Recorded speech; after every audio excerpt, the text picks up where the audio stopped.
Hey everybody, I'm with Jim Ivy. You've been very important to the Timucua Arts Foundation for many years now. But let's start with, first of all, tell us why you are so attracted to creative music.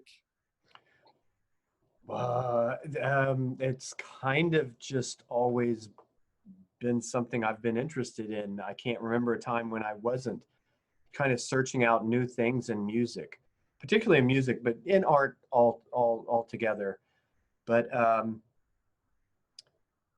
and I really enjoy the fact that you've given us an outlet with the Civic Mind of Five to be able to have uh, performances by people that would normally not be shown in this area, or that people would not get an opportunity to see, or actually to even hear sometimes. Some of these artists are kind of obscure. And I've always appreciated what the Timucua Arts Foundation has done as far as letting us have access to that venue. Yeah, well, thank you very much. And but like it's funny because we have been dealing more and more with grantors and funders, and so we've been dealing more and more in cultural tourism and what that Mhm. means. And you're basically our prototypical cultural tourist, except that you're here, you're based here, and Yeah. you fan out to find the creative music, and we're trying to find other people like you elsewhere around the world who want to come here to do that. But so tell us about that. Like you actually travel to catch these things when they're not in Orlando. Yeah, so I'm a longtime supporter of a lot of festivals, particularly in Canada. The Vancouver Jazz Festival a lot, but mostly the Victoriaville Festival in Quebec. It's what is it? Festival International Musique Actuelle is what Ouais. they call it. Festival international de musique Yeah, actuelle. Yeah. and so it's new music, but new music, they present new music of all types. They have classical, jazz, free improvisation, rock. They have, evening rock shows. So I like the diversity.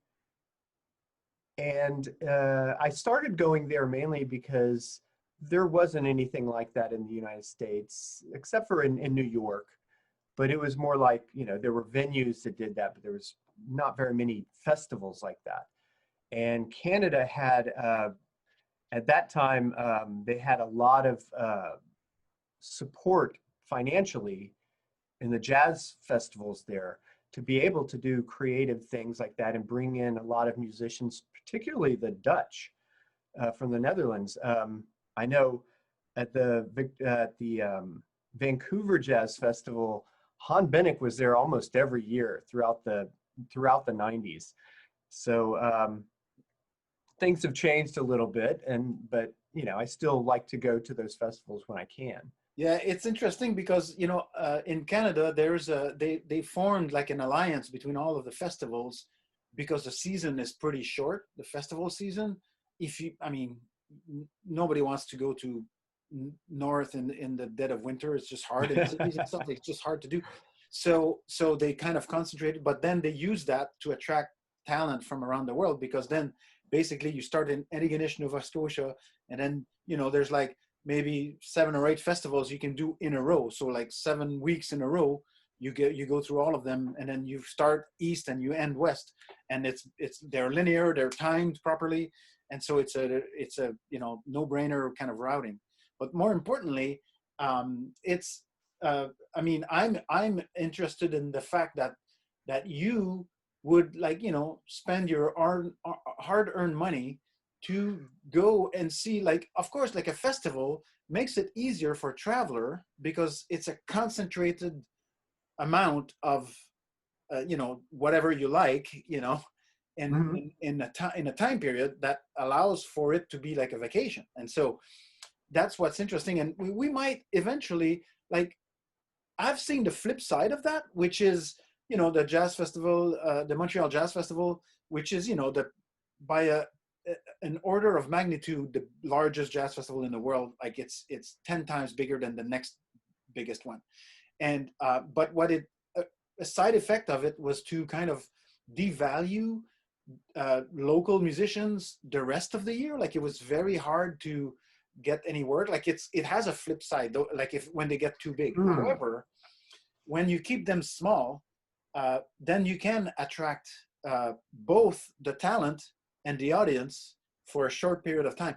And because of what's going on now and everything, like we're starting to consider kind of shifting maybe our model. Like we're doing the week-long residencies, which are going to be every second month. And so we're going to do, we want it to last a whole year. Here in Orlando, it makes sense for art to be alive the whole year. Like, you know what I mean? Right. But it's, but at the same time, we're going to try and concentrate them a little bit so that to make it easier for people who are not from here to come here to see and hear that art. And so now tell me a little bit about the Tangled Bell Ensemble, because that's what people are going to see. Okay. So tell me about that project and how you got to do that. So the Tangle Bell Ensemble, well, the whole Tangle Bell project, because it's been, it's kind of changed every performance. It's mainly what I wanted to do was kind of juxtapose notated music with free improvisation and spoken word. And the spoken word each time kind of dictates the notated music. And I take the spoken word sections and like the very first performance was, it was called Midarigami.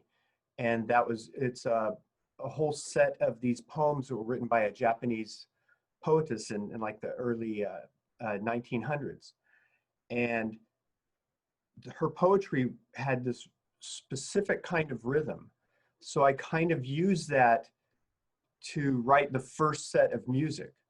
And some of that is still used each time the group performs. But this one, the one that when we performed at Timucua, it was actually dedicated to Tristan Tzara, who was one of the founders of the Dada movement. And what I liked about him was the whole idea of the Tangled Bell Ensemble was kind of juxtaposing things that didn't really go together. I had several classical musicians who had never improvised, a couple of noise musicians who didn't really know how to, were not music readers, some jazz musicians, and I kind of wanted to see how they all work together and taking these who would normally be considered kind of antagonistic to each other and making them work together and see what happened. So that was kind of one of the things that I loved about Tristan Tzara's writing, is he actually invented the cut-up form of writing that William Burroughs later made famous. And so his whole thing was about juxtaposition. And he did that with his collage work too, and visual arts. But so again, that his poetry has a certain rhythm because he was really involved, really interested, like most artists in Europe at that time, really interested in African art and African music. So, and then to take that and then take his poetry, which was kind of based on like African rhythms, and then he cut them up and then put them together in random ways. And so it has its own kind of rhythm that's very non-Western. And so I kind of wanted to reflect that in some of the notated pieces and the way the whole thing flowed. Yeah, it's a very interesting, like, so everybody just like, I hope that you will watch this concert because it's on Sunday night at 7:30. Go to timucua.com/events to find it. And you basically, as a person, you're already an integrator. Like, so you're interested in music, you play saxophone, you are a visual artist in your own right. Like that basically it's your professional life is a visual realm. And then on top of that, when you do projects, usually you're about integrating different things together.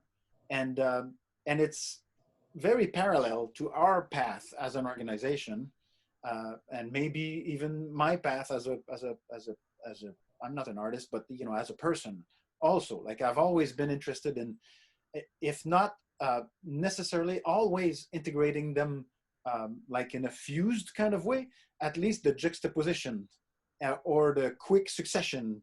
Like that's Hmm. why our program, when you look at our programming, that's why, like, you have a succession of different things happening that do not belong together. So when you look at the whole year, you could see the integration of that in a just a, in a juxtaposition way. On top of the fact that we like to integrate music and visual arts and other art forms at the same time, I think it's always been an important part of the arts, and an important part of any human endeavor to kind of synthesize and you know grouping patterns together, making patterns, noticing patterns in nature, that kind of thing. Like it's a human instinct to do that. And so I've always liked the fact that, first of all, you've always been nice and helped us when we need help. And also, like, I've always liked amateur musicians and what they do in society, like what they bring. And you happen to be the ideal form of that, because you translate your love of performing into your love of attending events also, which is, to me, it's the you cannot have one without the other, right? Right. And so it's the same thing for any art form. You need an audience no matter what. Even if you're a writer, like if nobody ever reads it, then it's, until somebody reads it, it's more or less important. You know what I mean? Like the audience is an important part of the work. So I always found your person and your art to be interesting. And this project especially, I think, was very, very successful. It was very good quality, very well done. And I was very happy with the project. Like, I was proud of the that we were associated with that project, and the fact that basically most people on stage are local people, Hmm. and yet it has a feel for something very international, like level wise, and it's very, very cool. So thank you for doing the project, putting the work in to the project, and bringing all of these ideas together to Orlando, and letting us disseminate them to the world. And like I said, everybody who's watching, go on timucua.com/events and find that. You can also go on our Facebook page, but it's good for us to gather the data that we get when people go through the Eventbrite event and everything like that. It's you can donate. We will donate any proceeds, any money we make with you, and the musicians who were on stage. But it's good for us because we know who watched, and it helps us with all kinds of things, funding not being the least of them. Right. So Right. yeah. And Well, that's anything else you want to talk about, the people who were on stage, or the project itself, maybe what's coming? well. All of the musicians that were on stage, except for the drummer, um, I have worked with in the past in other uh, ensembles or other groups. The drummer was like a last minute replacement. He did a terrific job. He was actually from South Florida. Um, but one thing I did want to mention, those were very nice words that you just said. I appreciate that very much. But one thing I do love about Timucua Arts and what you present is you've done a lot of this integrating different medias. Like you had artists on stage painting live while musicians performed. You also, when you look at the overall arc of all the performances you do throughout the year, a lot of people come to just because you're having an event and they're seeing such a worldwide variety of music in one year. Hopefully there's more and more people coming, but there's people that are there all the time that are experiencing all these different things that you don't really get a chance to do not being in a city like New York. So it's really been just a godsend that you've come here and brought what your desire to present Well, to thank you to very all of much. us here. I mean, it all started because we were here, and coming from a bigger city, at least culturally.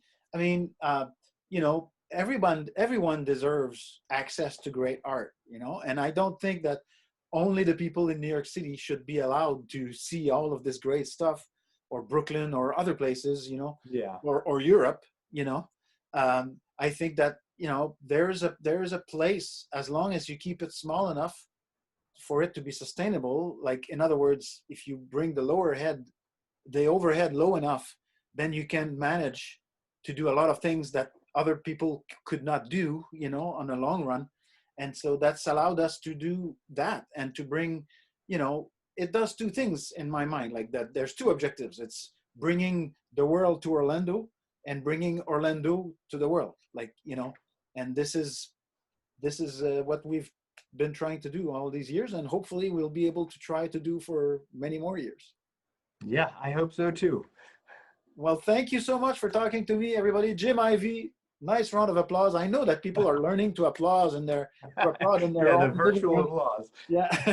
Thank you, and I hope to see you soon, man. Take Oh care. yeah, you too. Thank you very much. Thanks.